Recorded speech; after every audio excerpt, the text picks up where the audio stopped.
Hi friends, welcome back to మౌనంగా మీ మౌని. అందరూ ఎలా ఉన్నారండి? మేమైతే చాలా బాగున్నాం. మీరందరూ చాలా ఆనందంగా ఉండాలని కోరుకుంటున్నాను. ముందుగా అందరికీ గుడ్ మార్నింగ్ అండి. ఇంకా ఇవాళ మరొక చిన్న వ్లాగ్తో మీ ముందుకు వచ్చేసాను. ఈ వ్లాగ్ వచ్చేసి సాటర్డే వ్లాగ్ అండి. సాటర్డే మార్నింగే పూజ చేసుకుందాం అనుకున్నానండి ఇంట్లో, కానీ కుదరలేదనమాట చిన్న చిన్న పనులతో.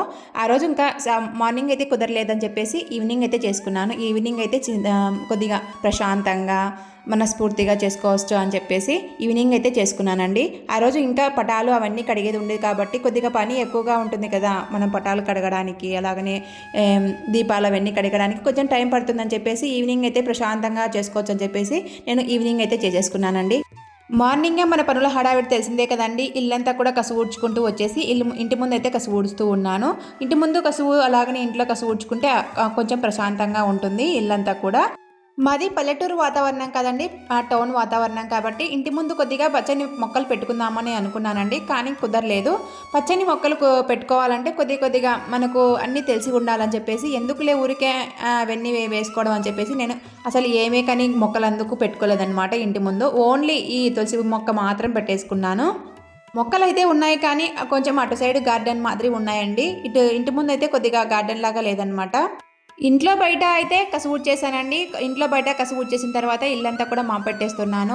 బకెట్తో వాటర్ తీసుకొచ్చి వాటర్లో నేను ఇక్కడ 2 కర్పూరాలు అయితే నలిపి వేస్తున్నాను. కర్పూరాలు వేయడం వల్ల దోమలు అలాగనే ఈ వింటర్ సీజన్లో కొద్దిగా దోమలు ఎక్కువగా ఉంటాయి. అలాగనే చెమ్మ ఆరక కొంచెం స్మెల్ వచ్చినట్టుగా ఉంటుందండి ఇల్లంతా. ఆ స్మెల్ పోవడానికి నేను ఇక్కడ కర్పూరం అయితే వేసేసి ఇల్లంతా కూడా పెట్టేశాను. మామూలుగా అయితే శుక్రవారాలు అలాగనే మంగళవారాలు పెట్టేటప్పుడు కొద్దిగా పసుపు కల్లుప్పును వేస్తానండి. ఈరోజు అవేమీ వేయకోకుండా సాటర్డే కాబట్టి ఓన్లీ కర్పూరం బిళ్ళలు వేసేసి ఇల్లంతా కూడా పెట్టేశాను. ఇల్లంతా కూడా పెట్టేసిన తర్వాత అయితే బయట కూడా కడిగేస్తూ ఉన్నానండి, ముగ్గు పెట్టేసుకుందామని చెప్పేసి. తుఫాను ప్రభావం వల్ల మా సైడ్ కొద్దిగా మబ్బులు ఎక్కువగా పట్టాయండి. ఫస్ట్ నేను కసు ఊడ్చేటప్పుడు కొద్దిగా తెల్లవారినట్టుగా ఉండిందండి. మళ్ళీ తర్వాత నేను ఇల్లంతా కూడా పెట్టేసుకుంటూ వచ్చేసరికి కొంచెం మబ్బులు అయితే ఎక్కువగా వచ్చాయన్నమాట. ఈ తుఫాను ప్రభావం మా సైడ్ చూపించింది అనుకో, ఇప్పుడు పంటలన్నీ కూడా చాలా నష్టం వస్తాయండి. అంటే మా సైడ్ ఈ శనగ, వరి అలాగనే కంది, మినుము ఇవన్నీ వేస్తూ ఉంటారు. శనగ అయితే బాగా పూత టైం అండి. ఇప్పుడు వర్షం పడింది అనుకో, ఆ పూతంతా కూడా రాలిపోతుంది. అలాగనే మినుము కూడా. అలాగనే ఇప్పుడు వరి వేశారు కదా, వరి ఇప్పుడు పంట కోతకు వచ్చిందనమాట. ఆ పంట కోత అంతా కూడా పడిపోతుంది. అసలు ధాన్యం అంతా కూడా నీళ్ళల్లో తడిసిపోతాయి అనమాట. ఈ తుఫాను చాలా చాలా చెడ్డ తుఫాను అని చెప్పొచ్చండి. మా సైడ్ అయితే అసలు పడకూడదు అని దేవుని అయితే రోజు ముక్కుంటున్నానండి. ఎందుకంటే పంటలన్నీ కూడా నష్టమైపోతాయి. రైతులకైతే చాలా చాలా నష్టపోతారండి ఈ తుఫాను ప్రభావంలో. అందుకని రోజు దండం పెట్టేసుకున్నాను, అసలు పడకూడదు స్వామి, పడకూడదు స్వామి, అసలు వానలే పడకూడదు ఈ టైంలో అని చెప్పేసి. అసలు వర్షాకాలం పడినట్టు పడుతూ ఉన్నాయండి ఈ వింటర్ సీజన్లో అయితే. బయటంతా కడిగేశాను కదండి. బయటంతా కూడా కడిగేసిన తర్వాత నేను ఇక్కడ ముగ్గు అయితే పెట్టేశాను. ముగ్గు పెట్టేసిన తర్వాత ఇంట్లోకి వచ్చేసానండి. ఇంట్లోకి వచ్చేసి ఇంకా ఒక సైడ్ అయితే పొంగనాలు వేస్తున్నాను, ఒక సైడ్ అయితే లంచ్లోకి కర్రీస్ అయితే చేస్తూ ఉన్నాను. ఆ రోజు శనివారం కాబట్టి శనివారం మా రాయలసీమ స్పెషల్ అయిన పులగం, పచ్చడి అలాగనే పచ్చిపులుసు అయితే చేశానండి. మా రాయలసీమ స్పెషల్ అయిన పులగం, పచ్చడి అలాగనే పచ్చిపులుసు ఎలా చేసుకోవాలో కింది వీడియోలో లింక్ ఇస్తాను, చూసేయండి ఎవరికైనా కావాలంటే ఇంట్రెస్ట్ ఉండేవాళ్ళు. ఇంకా తర్వాత నేను ఇక్కడ లంచు అలాగనే టిఫిన్ కార్యక్రమాలన్నీ చేసేసిన తర్వాత ప్రిపేర్ చేసిన తర్వాతనే పెళ్ళికి వెళ్ళడానికైతే రెడీ అయిపోయానండి. శనివారం రోజు ముహూర్తము, ఆదివారం రోజు తలవాలన్నమాట. శనివారం రోజు అలాగనే మంగళ స్నానాలు అవన్నీ ఉంటాయి కదండి, వాటికైతే వెళ్తూ ఉన్నాను. మంగళ స్నానం అంటే పసుపు కలర్ వేసుకుంటూ ఉంటారు కదా ఎక్కువగా. నేను ఇక్కడ పసుపు కలర్ శారీ కట్టుకొని వాటిపైకి జాకెట్ అయితే బ్లూ కలర్ వేశాను, కాంట్రాస్ట్ కలర్ అని చెప్పేసి. ఈ చీరలో అయితే ఎలాంటి కాంట్రాస్ట్ కలరు డిజైన్ లేదండి, ఓన్లీ ప్లెయిన్ ఎల్లో కాబట్టి బ్లూ వేసుకోవచ్చు, గ్రీన్ వేసుకోవచ్చు, రెడ్ వేసుకోవచ్చు, ఏ కలర్ బ్లౌజ్ అయినా సెట్ అవుతుందని చెప్పేసి నేను ఇక్కడ బ్లూ వేశానండి. ఈ బ్లూ కలర్ జాకెట్ అయితే నేనే స్టిచ్ చేసుకున్నానండి. వాటికున్న కుందన్స్ కూడా నేనే ఓన్లీ నార్మల్ సూదితో మాత్రమే స్టిచ్ చేసుకున్నాను. చాలా చాలా బాగా కుదిరిందండి ఈ చీర మీదకైతే. తర్వాత ఇంకా నేను అక్కడ మంగళ స్నానాలు అవన్నీ ఏమీ చూపించలేదండి. మంగళ స్నానాలు చేసేసిన తర్వాత భోజనాల కార్యక్రమం అక్కడే తినేసి తర్వాత ఇంటికి వచ్చేసి ఈవినింగ్ అయితే పటాలు తుడిచేసుకున్నానండి. పటాలంతా క్లీన్ చేసేసుకున్న తర్వాత అలాగనే దీపాలు అవన్నీ క్లీన్ చేసుకున్న తర్వాత అయితే నేను ఇక్కడ శనివారం కాబట్టి వెంకటేశ్వర స్వామికి కొంచెం బెల్లమన్నం అయితే రెడీ చేస్తున్నానండి. బెల్లమన్నంలో కొద్దిగా పెసరపప్పు వేసేసి గట్టిగా చేసేసాను. చాలా బాగా వచ్చిందండి బెల్లమన్నం అయితే. చాలా టేస్టీగా కూడా ఉందన్నమాట. బెల్లమన్నం పెట్టేసి వాటిలో కొద్దిగా పైన నెయ్యి వేసానండి. బాగా కరిగి బాగా స్మెల్ వస్తుందని చెప్పేసి నైవేద్యంగా బెల్లమన్నం పెట్టేసి ఇంకా కొబ్బరికాయనైతే సమర్పించేశానండి వెంకటేశ్వర స్వామికి అయితే. బెల్లమన్నం అలాగనే కిస్మిస్ అలాగనే ఖర్జూరాలు కూడా పెట్టేశాను నైవేద్యంగా ఇటు సైడ్ వచ్చేసి. ఇంట్లో పూజ అవన్నీ ఏమీ చూపించలేదండి ఈ వీడియోలో. ఓన్లీ పూజ చేసుకున్నానని చూపిస్తూ ఉన్నాను, ఇలా చేసుకున్నానని చెప్పేసి. పూజ చేసుకున్న తర్వాత అయితే వెంకటేశ్వర స్వామి గుడికి అయితే వెళ్ళామండి. మాకు దగ్గరలో ఉన్న ప్రసన్న వెంకటేశ్వర స్వామి గుడి దగ్గరలో ఉంది. అక్కడ ఆ శనివారం కాబట్టి చాలా బాగా కోలాటం అలాగనే స్వామివారి ఊరేగింపు అది జరుగుతూ ఉందండి. మేము గుడికి అయితే అనుకోకుండా వచ్చామండి. శనివారం కాబట్టి పూజ చేసుకున్నాను కదా, గుడికి అయితే వెళ్దామని మార్నింగ్ నుంచి అనుకుంటూ ఉన్నాను. అనుకోకుండా మా వారు కూడా వెళ్దాం పదా అని చెప్పేసి ఇంకా వచ్చేసామండి గుడికి అయితే. గుడికి వచ్చింటే చాలా ప్రశాంతంగా ఉందండి. శనివారం ఇలా స్వామివారికి ఊరేగింపుగా చేస్తూ ఉంటారంటండి. ఊరేగింపు అంటే ఊర్లోకి మాత్రం వెళ్ళారండి. ఓన్లీ గుడి చుట్టూ ఆ స్వామి ఉత్సవమూర్తులు ఉంటారు కదా, వాటికి కళ్యాణం చేసిన తర్వాత గుడి చుట్టూ తిప్పుతూ ఉంటారనమాట.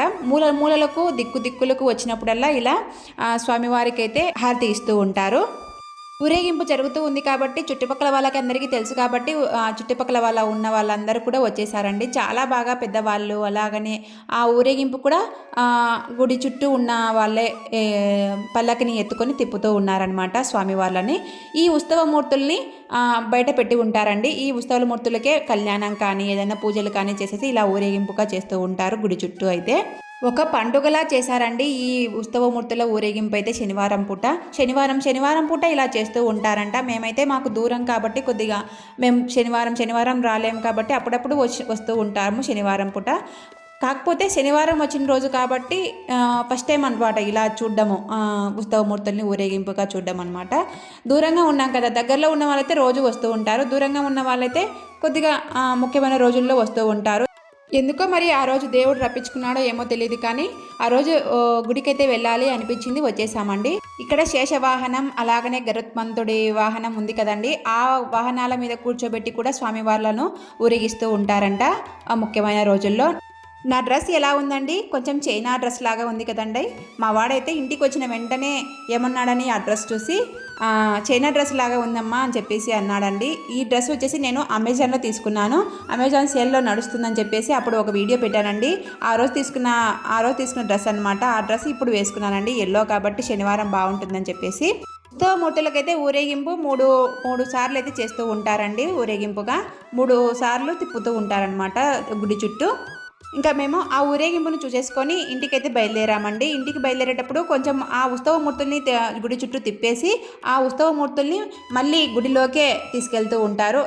ఆ ఉత్సవమూర్తుల్ని గుళ్ళో కూర్చోబెట్టేసిన తర్వాత ఇక్కడ కోలాటం వాళ్ళందరూ కూడా బయట కోలాటం వేస్తూ ఉన్నారు. చాలా 1 గంట సేపు వేశారండి కోలాటం అంతా కూడా. మేము కొద్దిసేపు చూసేసి వచ్చేసామన్నమాట. కోలాటం కూడా చాలా బాగా చేస్తూ ఉన్నారండి వీళ్ళంతా.